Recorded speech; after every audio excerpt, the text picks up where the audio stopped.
Hey, my name's Blair. Just got a question for you here. How do you feel about the black community receiving reparations? I'm against that. Yeah. Okay. Well, why so? Well, first of all, what is the black community? So, for example, do you mean like recent immigrants from Haiti or Nigeria?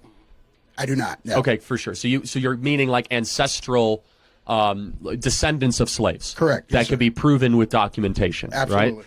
Okay. So to be consistent, do you believe that other groups that have been mistreated in America should also receive reparations? What are those other groups?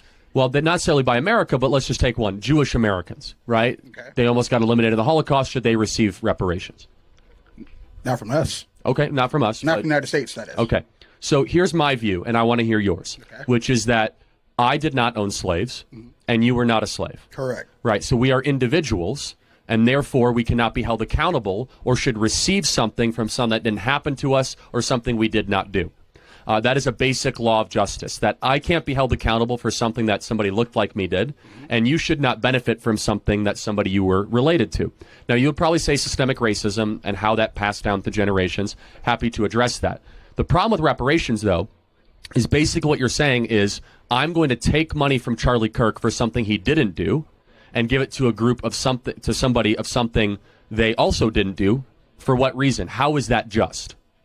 So not so much how is it just, but there are those arguments that says because of what happened in the past, this group of people have been negatively affected from this nation's crimes against humanity to that certain group of people. And that's how we see it, or how some people see it, if you will. Okay, sure. But I will say that even if there is some truth to that, which I wouldn't even be willing to grant very much, because Black America was doing incredibly well before the not incredible. They were pacing to be even richer than white America. Is that we must look through the question of is it just and moral to take from one group, especially first and second generation immigrants that had nothing to do with this. So think about it.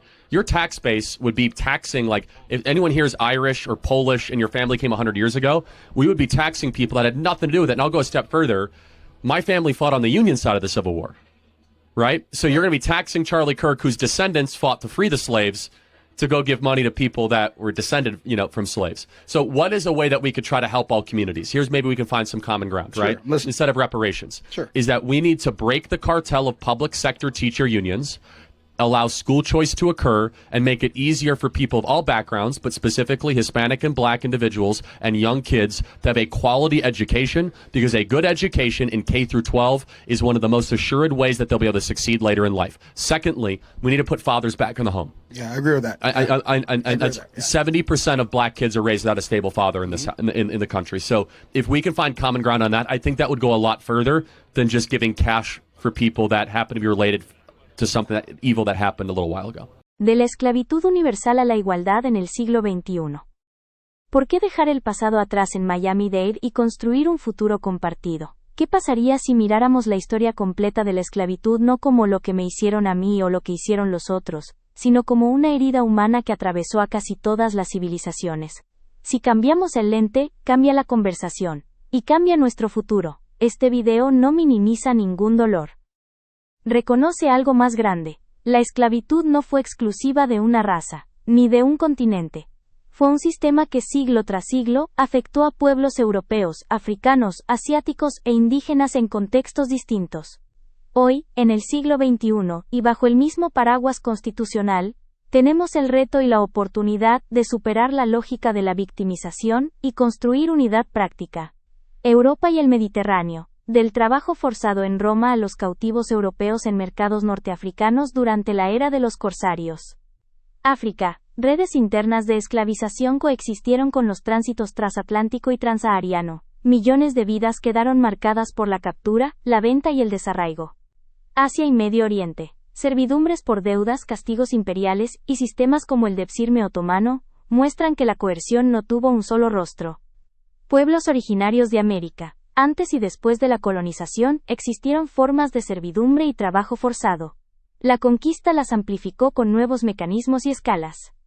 Si la esclavitud fue humana, la salida también debe serlo. Memoria sin encierro, justicia sin revancha, y políticas que cierren brechas reales hoy.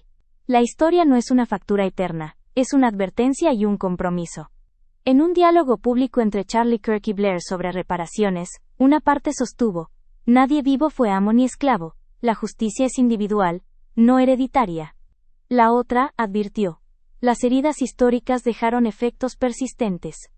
Punto de encuentro posible, soluciones que empoderen en el presente, educación de calidad, familias fuertes, movilidad social, por encima de transferencias que reabren grietas. Memoria que une, museos, centros de historia, y currículos que cuenten todas las voces. Igualdad operativa, reglas claras, trato imparcial, métricas públicas de acceso a vivienda, empleo, salud y seguridad. Escuela que libera, altas expectativas, opciones reales para las familias, y rutas de excelencia técnica y universitaria. Puentes cívicos, consejos comunitarios que escuchen a todos con la misma intensidad, sin compartimentos identitarios estancos. Datos mayor que relatos. Priorizar programas que reduzcan brechas medibles en 12 a 24 meses o se rediseñan. Miami-Dade puede ser ejemplo nacional si abrazamos una verdad doble. Honrar el pasado sin vivir atados a él y corregir las desigualdades de hoy con políticas que funcionen para todos. No somos categorías. Somos personas con dignidad, talento y futuro. La reparación más poderosa no es un cheque, es la capacidad de prosperar juntos. Si esta mirada te suma criterio y esperanza. Is this the guy you're calling a racist? Me one thing that white people and black people have different biologically. Don't change the question of this, like DNA-wise, we are different. No, we're not. That's a lie. It has been disproven. Front page of National Geographic 6 months ago. Racism created by society. Race is a social construct that I want to break out of. Hold up. He doesn't even believe in race. The Oxford English Dictionary defines racism as prejudice based on race, or the belief that some races are inherently superior. But if Charlie's a racist, why is he arguing race doesn't exist? If he's a white supremacist, doesn't he need race to be real? I mean, you can't be a racial supremacist while arguing racial categories are fake. And wait a sec, race has been used to justify oppressing black people for centuries. So why is the black kid defending racial categories while the white supremacist wants to destroy them? This isn't new for Charlie. He's been saying this for years. And guess what? He's right. Here's the history of race. People always noticed skin color, but it mattered about as much as hair color. Slavery existed everywhere, and it was practiced by every skin color long before race was invented. Then, European colonizers needed justification for enslaving Africans. So, in the 1600s and 1700s, they invented racial hierarchy. The most influential framework came from Johann Blumenbach, a German doctor. He created the racial categories we still use today. Then, Georges Cuvier took Blumenbach's categories and ranked them, with white on top and black on the bottom. And racists ran with it. But here's the twist. Blumenbach never intended to create racial hierarchy. He was just trying to organize observable human characteristics, kind of like classifying plants. He believed we all have identical intellectual potential. He said differences came from environment and education, not biology, and those differences could evaporate over time. He was a devout Christian who believed we were all made equal.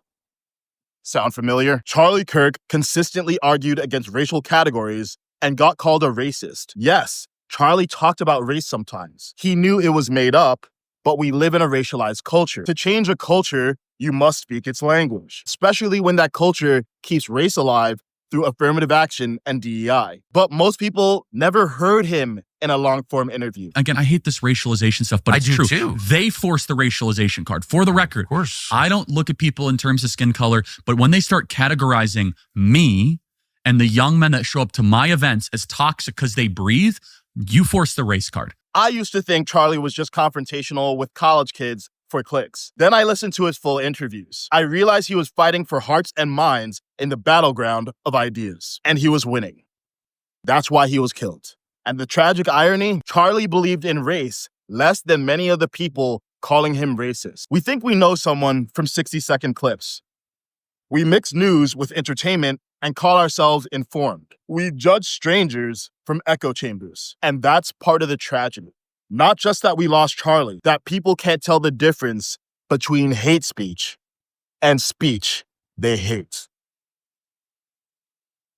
Fascist, racist, These words have been so overused, they've lost meaning, and it's causing a breakdown in society.